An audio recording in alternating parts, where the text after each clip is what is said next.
sai dace da 10 ga watan 6 shekara ta 1421 bayan hijiran manzon Allah sallallahu alaihi wa sallama da kuma ta biyu sha ɗaya ne to a kirgen ku ke to ai sai ne iya tunda kun fi yawa 11 ga watan 6 shekara ta 2021 bayan hijiran manzon Allah sallallahu alaihi wa sallam daga Makka zuwa Madina wanda kuma shine yammaci na 9 ga watan 9 shekara ta 2000 miladiya don ci gaba da karatun littafin mu mai albarka Riyadh Salihin wannan kuma shine darasi na nawa da hudu wannan shine darasi na 34 za mu tashi babu تغليظ عقوبة من أمر بمعروف أو نهى عن منكر خالف قوله فعله babin da muka karanta a baya babi ne da ke kudaitarwa dangane da umarni da kyakkyawa da hani daga mummuna hadisin da muka karanta a baya duk haka suke nuna haka ne ko babun fil amr bil ma'ruf wa nahy anil munkar yanzu kuma babin da zamu tashi kansa babu taglidi uqubati man amara bi ma'rufin aw naha an munkarin khalafa qawluhu fi'la babi da yake magana dangane da kausasa uquba girman ukubar wanda ya umarni da kyakkyawa ko ya hana mummuna amma zancensa ya saba ma aikinsa ma'ana ya yi umarni da aiki kyakkyawa shi ko baya yi ya kuma hana mutane su daina mummunan aiki yayin da shi kuma yake ci gaba da yi menene girman ukubar wannan mutum shine abin da zamu karanta cikin wannan babu قال الله تعالى أتأمرون الناس بالبر وتنسون أنفسكم وأنتم تتلون الكتاب أفلا تعقلون وقال تعالى يا أيها الذين آمنوا لم تقولون ما لا تفعلون كبر مقتا عند الله أن تقولوا ما لا تفعلون وقال تعالى إخبارا عن شعيب صلى الله عليه وسلم وما أريد أن أخالفكم إلى ما أنهاكم عنه سكن آير إن أريد إلا الإصلاح ما استطعت وما توفيقي إلا بالله عليه توكلت وإليه أنيب آية تفرق سكن ونبابي يبنجي تعالى أتأمرون الناس بالبر وتنسون أنفسكم ينزقوا علمك أمرتا متاني بالبر دعيك طاعة watan sauna anfusakum ku kuma ku kyale kawunanku ba kwa umarni ga kawunanku wajen aikata aikin da'a din wa antum tatluna kitab alhali ku kuwa kuna karanta littafin Allah yanzu ya dace a ce ku yi haka afala taqilun shin ba za ku hankalta ba za ku gane munin aikin ku ba wannan aya tana magana ne da malaman Yahudawa waɗansu daga cikin Yahudawan da suka musulunta in sun zo wajensu sai su rinka cewa lallai ku tabbata kan abin nan da kuke kai na addinin Muhammad dan Abdullahi gaske ne ya zo ko da mu a cikin littafanmu gaskiya ne amma su a karan kansu sun ƙi imani da manzon Allah sallallahu alaihi wasallam kaga kenan suna karfafa gwiwar wani wajen riko da addinin musulunci amma su kuma sun ƙi su riko da shi to sai Allah ke zargi a gare su domin alamar tambaya ce mai kunshe da zargi a ta'muruna an-nas bil bir yanzu kwarin ka umartan mutane da ayyukan da'a wa tansawna anfusakum tansawna bi ma'ana tatrukun ko kuma sai ku kyale kawunan ku ba ku umarni wa kawunan ku wajen aikin da'a din wa antum tatluna al-kitab wa anan wawul halisi wal hal antum tatluna kitab Allah alladhi unzila ala nabiyyin min anbiya'ikum gashi ku yanzu kuna karanta littafin Allah da aka saukar kan wani annabi cikin annabawan da aka tura muku fa fala ta'qilun kin ba za ku hankalta ba ku gane abin da kuke yi cewa kuskure ne an gane ku wa qala ta'ala ubangiji ta'ala ya sake cewa ya ayyuhallazina amanu lima taquluna ma la taf'alun ya waɗanda suka yi imani dan me kuke faɗin abin da ba ku iya aikatawa kabura maqtan inda Allah an taqulu ma la tafalun kabura maqtan ya isa girman abin kyama a wurin Allah al-maktu abin kyama a wurin ubangiji ta'ala an taqulu ala Allah an taqulu ma la taf'alun ku rinka faɗin abin da ba ku iya aikatawa. Da yawa daga cikin malaman tafsiri sukan ce wannan aya ta sauka ne daidai lokacin da waɗansu sahabbai a da kafin saukar da ayoyin jihadi suke ta neman annabi ba su izini cewa a zo a yi jihadi. Yayin da aka saukar da ayoyin jihadi din kuma sai suka ragwance suka kasa fita ko kuma suka kasa zabura da gaggawa wajen kwatanta umarnin da aka yi musu cikin ayoyin. To sai wannan aya take zargin su, ya ayyuhallazina amanu, ya waɗanda suka yi imani, lima taquluna ma la taf'alun, dan me kuke faɗin abin da ba za ku iya aikatawa ba. Da kun ce jihadi yanzu an umarce ku da shi kuma kun kasa yi. Kabura maqtan inda Allah, lalle ya isa girman abin kyama a wurin Allah ta'ala, an taqulu ma la taf'alun, ku rinka faɗin abin da ba za ku aikata. To sananne ne ko da aya tana da sababin sauka hanatta wanda ta shafi waɗanda aya ta sauka don su, kuma ta shafi dukkan wanda ya aiki makamancin wannan wanda zai iya shiga karkashin fadin ma'anar aya. Dan kada wani ce aya ta takaitu ne kadai kan waɗanda ta sauka a kansu, a'a al-ibratu bi umumil lafzi la bi khususis sabab. Abinda ake izina da shi gamewar ma'anar ayar dangane da dukkan wani wanda zai faɗa alheri da baka amma ya kasa aikatawa. Ba wai kawai ma'anarsa za ta kaitu bane ba, za ta takaitu kan waɗanda su ne abin da suka aikata abin da ya jawo sanadiyar saukata. Kuma nan da wannan aya tana nuna mana cewa ashe aikin sako baya fitar da mutum daga musulunci. Da ashe aikin sako ko sakaci da wajibi na sa mutum ya bar musulunci, da Allah bai kira shi da sunan imani ba. Amma sai ce ya ayyuhal ladina amanu lima taquluna ma la taf'alun. Ashe sun faɗa abin da ba su aikata ba, tare da hakan wannan bai kwace musu imani sun zama kafare ba. Da haka za ka ce ya ayyuhal ladina amanu, ya waɗanda suka yi imani, lima taquluna ma la taf'alun. Wannan aikin sako baya fitar da mutum daga musulunci. Waɗanda suke kafarta mutum da aikin sako su ne khawarij, wanda su suna ganin da zarar mutum ya aikin sako to shi kenan ya riga ya bar musulunci. Wa qala ta'ala ikhbaran an Shu'aib sallallahu alaihi wa sallam, ubangiji ta'ala ya faɗa yana mai bada labari dangane da annabin sa Shu'aib alaihi salam. Annabi Shu'aib yace da mutanen sa, wa ma uridu an ukhalifakum ila ma anhaakum anhu. Wa ma uridu an ukhalifakum nifa, ba na so in saba muku ila ma anhaakum anhu, zuwa ga abin da na hane ku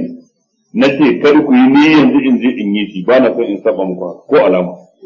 Duk abin da kuka ga na hane ku to lalle na riga ku hanuwa, abin da kuka ga na hore ku yi to na riga ku yi. Haka abin da Annabi sallallahu alaihi wasallam kenan ya faɗa muku. Waɗannan ayoyi guda uku, atamuruna an-nasa bil birri wa tansawna anfusakum wa antum tatluna al-kitab, cikin suratul baqara. يا أيها الذين آمنوا لما تقولون ما لا تفعلون كبر مقتا عند الله أن تقولوا ما لا تفعلون في سورة الصف. بكما وما أريد أن أخالفكم إلى ما أنهاكم عنه إن أريد إلا الإصلاح ما استطعت وما توفيقي إلا بالله عليه توكلت وإليه أنيب في سورة هود. وأن آيوي قداؤك دداما ددكتم مدبتا سنة كفا هجة دسو وجن أسامو aikinka ya saba wa maganganunka ko maganganunka sun saba ma aikinka, ma'ana suna kafa hujja wajen munin haka ne. وعن أبي زيد أسامة بن زيد بن حارثة رضي الله عنهما قال سمعت رسول الله صلى الله عليه وآله وسلم يقول يؤتى بالرجل يوم القيامة فيلقى في النار فتندلق أقتاب بطنه فيدور بها كما يدور الحمار فرها فيجتمع إليه أهل النار فيقولون يا فلان ما لك ألم تكن تأمر بالمعروف وتنهى عن المنكر؟ فيقول بلى قد كنت آمر بالمعروف ولا آتيه وأنهى عن المنكر وآتيه. متفق عليه. وانا حديث عن كتابه أبو زيد الكنية سكين سنة سنة أسامة ابن زيد ابن حارثة الله تقال الدابرس شيء ما يكون قال يتي سمعت رسول الله صلى الله عليه وآله وسلم ناجي من ذن الله سيرا دا من ذن الله تقال تفتا بريس دي يالن جدنسا yaqulu yana cewa yu'ta bir rajuli yawm al-qiyamah za a zo da mutum ranar tashin kiyama fa yulqa fin nari sai a jefa shi cikin wuta. Daga jin kalmar yulqa ba ma wai a shigar da shi ba, a jefa shi. Daga cikin jefawa din ma akwai azaba, dan kafin mutum ya kai ma akwai abin nan sauransu. Fatandaliku aktabu batnihi, jefa suke da wuya. Tandaliku aktabu batnihi sai kayan cikin sa gaba ɗaya su fito waje, domin abin da fafin cikin nawa kenan. Yulqa fatandaliku, ana jefa shi sai kayan cikin sa da ya fada cikin wutar, kayan cikin sa sai su fito waje, suna aktabu batnihi. Fa yaduru biha, sai ya rinka kewaye da wannan kayan cikin nasa, ma'ana yana kewayawa suna zuba a ƙasa, shi kuma yana ta kewayawa haka. Yayi dama ya hagu yana zagayawa kayan cikin na zuba a ƙasa cikin wuta. Kama yaduru al-himaru firraha, kamar yadda jaki yake kewayawa da dutsen nika.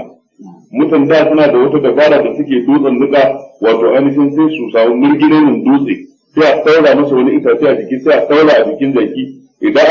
aka sanya tsabar sai a sa babban dutsen a jiki, sai a kone jakin sai rinka zagayawa haka. Zagayawar da yake yi shi ne wannan nika, sai ya nike duk abin da ake bukata za a yi. Shi ne kamar ya duru imaru, kamar yadda jaki ke kewayawa firraha, raha shi ne inji wato dutsen nika ke. An gane ko? Fa yastamiu ilayhi ahlun nar, mutanen wuta gaba daya sai su zo su tattaru wajensa, fa yaquluna, su ce da shi, wato waɗansu daga cikin mutanen wuta da suka san cikin, fa yaquluna, su ce da shi, ya fulan malak, wani me ya faru gare ka? Alam taku ta'muru bil ma'ruf wa tanha 'anil munkar? Shin ba kasance kana umarni da kyakkyawa ba, kana hani daga mummuna? Fa yaqulu bala, sai ce haka ne. Lallai a duniya na kasance ina cikin masu umarni da kyakkyawa kuma ina hani daga mummuna. Kad kuntu amuru bil ma'ruf wa la ati. Hakika na kasance ina umarni da kyakkyawa amma bana zake masa, bana yi. Wa anha 'anil munkar wa ati. Kuma na kasance ina hana mutane mummuna amma kuma sai in je yi. Muttafaqun alaihi, wannan hadisi Imam al-Bukhari da Imam Muslim suka rubuta. Wato kaga wannan ba karamar hukuma ba ce. Ya kai irin wannan fallasa za a yi wa mutum, a ce a jefa shi cikin wata kayan cikin su fito, kasan azawar ba karama ba ce. Ba wannan ne ba kuma ke abin nan, illa mutanen da suka shaida a gidan duniya, wani na cikin masu wa'azi, wani na cikin masu karantarwa, wani na cikin nasiha, wani na cikin kaza. Ya shafi dukkan mai wa'azi ko mai karantarwa ko mai faɗakarwa ko mai nasihar da yake wa mutane nasiha kan abin da shi ba ya yi. Ma'ana ya ce ku zo ku alkhairi kuma shi ba zai ba, ku bar sharri kuma shi har yanzu cikin ayyukan su sharri yake. An sami wanwar sabani, an samu hannun riga tsakanin aikinsa da kuma abin da yake faɗa da baka. To shi ne irin wanda wannan hukuma za ta hau, Allah ya tsare. Malaka qawluhu tandaliku bid-dali wa ma'anahu takhruju, ma'ana tandalik shine sai su fito, kayan cikin su za su fito. Al-aqtab, lafazin al-aqtab kuma al-am'a shine kayan ciki, wahiduha kitbun, lafazin al-kitbu shine mufrad din sa, al-aqtab ya zama jam'i ke.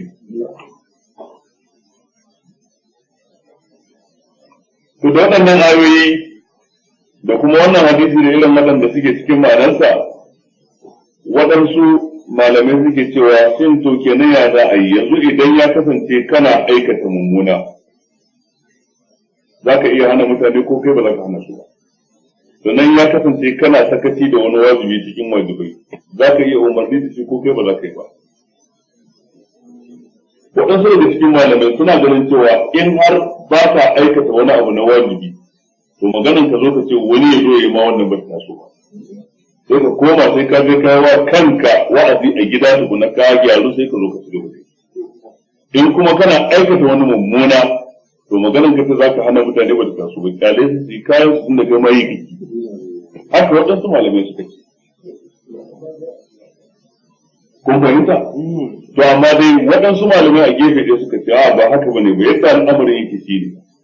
Idan ana aikata mummuna a gabanka, kuma kai ma ya zanto kana aikatawa, hani da za ka aikata mummunan daban, cewa kuma kai ka aikata kuma daban. Da yanzu idan ka aikata mummuna kana da laifi ɗaya. Idan aka aikata mummuna a gabanka za ka iya hana ko baka hana ba, za ka iya inkari da zuci ko baka yi inkari da zuci ba ka samu laifi na nauki na biyu. To da ka haɗa laifi guda biyu ba gara kakura da guda ɗaya ba. Ina fata fahimta. Ga wani wajibi kana sakaci da shi ba ka aikatawa, ga waɗansu suna sakaci da shi ba sa aikatawa. Rashin aikatawa ka laifi ne. Inda za ka yi musu wajibi za su zaɓi da su kuma sai ka ƙin umarnin wai don hujjar kai ma ba ka yi, shi ma wannan kuma laifi ne da biyu. Ina fata sai dai abinda duk malamai suka yi da shi shine Allah hakika umarnin ka cewa ai kyakkyawa, hannun ka cewa a bar mummuna zai tasiri ya zanto karɓaɓɓe a wurin mutanen su ji daɗin aiwatarwa yayin da suke ganin cewa kai ma kana kwatanta abin da kake cewa zo ku kuma kai ma kana hannuwa daga abin da kake hana mutane. Wannan a nan ne ribar da'awar za ta fito sosai, za a fi yadda da kai kwarai da gaske.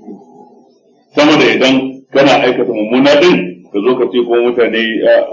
kar su aikata sai su ga abin kamar akwai tuka da wannan cikin al'amuran ka, wa'azin ka ba zai tasiri ba. Kana sakaci da wajibi kuma kana cewa mutane lalle su sai ga akwai tuka da walwala, dan haka wa'azin ka ba zai tasiri ba. Shi yasa wani yake cewa ya ayyuhar rajulul mu'allimu ghayrahu halla li nafsika kana zatta alimu fabda bi nafsika fanhaha an ghayyiha fa idza intahat anhu fa anta hakimu fa hunaka yuqbalu in wa'azza wa yuqtada bi ar-ra'yi minka wa yanfa'u at-ta'lim. Ya kai wanda yake kururuwar gyara waninsa ya karantar da waninsa, ina ma da kanka ka fara wannan karantarwar da wa'azantarwar, fara da kanka, hana kanka zalunci. In har zuciyarka ta rabu da zalunci to ka zama mai hikima, ka zanto masani mai basira. A wannan lokacin ne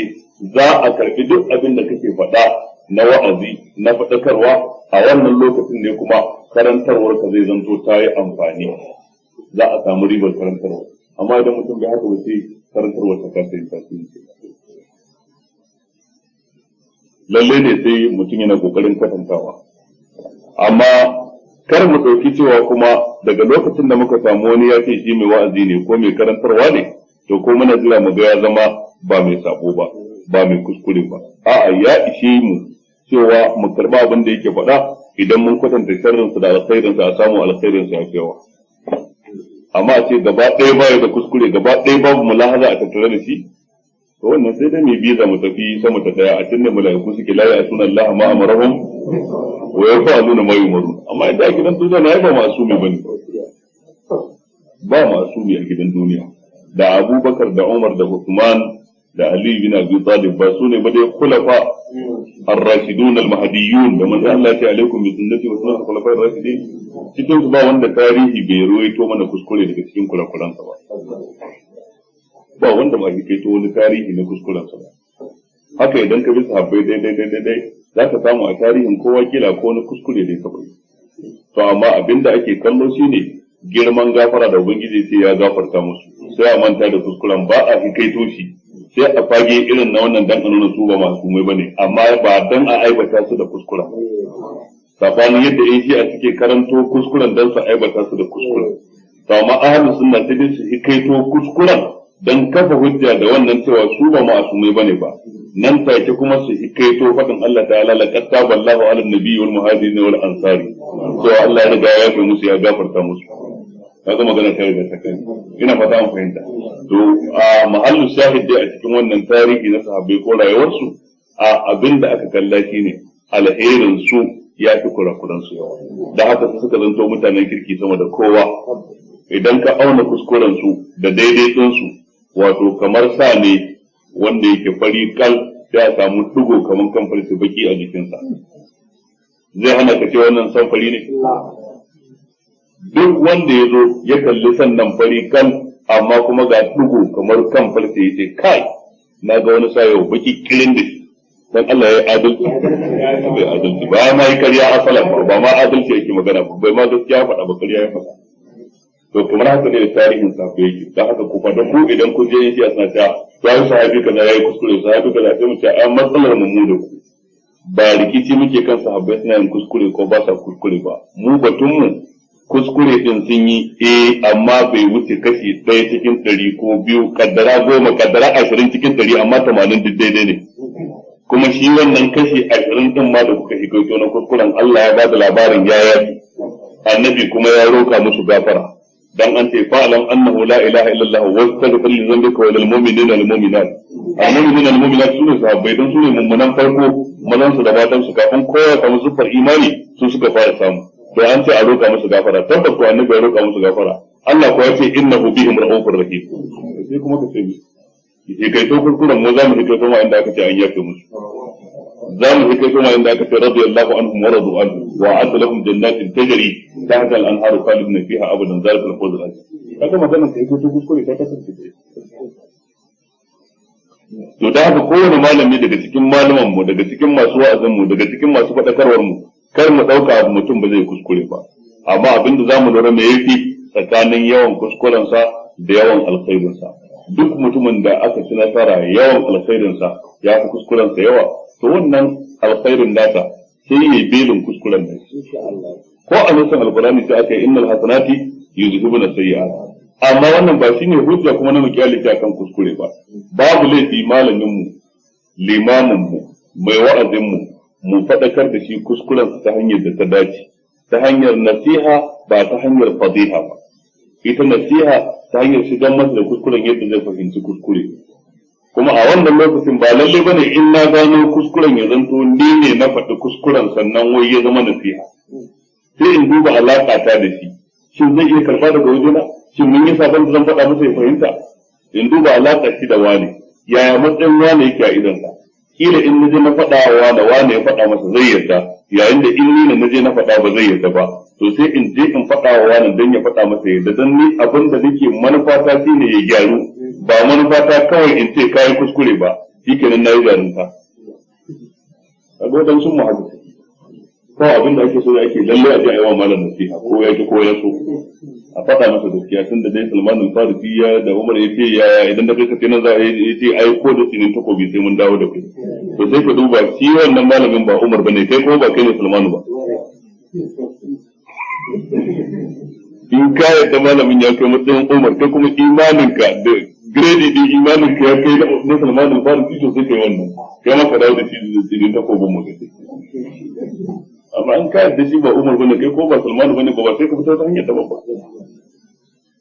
a aikin wani sahabi ɗaya cikin daidaiku kuma ganin sa ɗaya ba a ɗaukan fikihu sai a abin da sahabbai sun yi ijma'i a kai na ake ɗaukan fikihu ko abin da sahabi ya faɗa ba a samu wanda ya saba masa ba a aikace ko a magance to a nan gurin ake ɗaukan fikihu amma aikin wani mutum guda ɗaya ba za a ɗauko fikihun matsala ba a mayar da ita hukunci ga wanda ya kowa da kowa ina ba da kun fahimta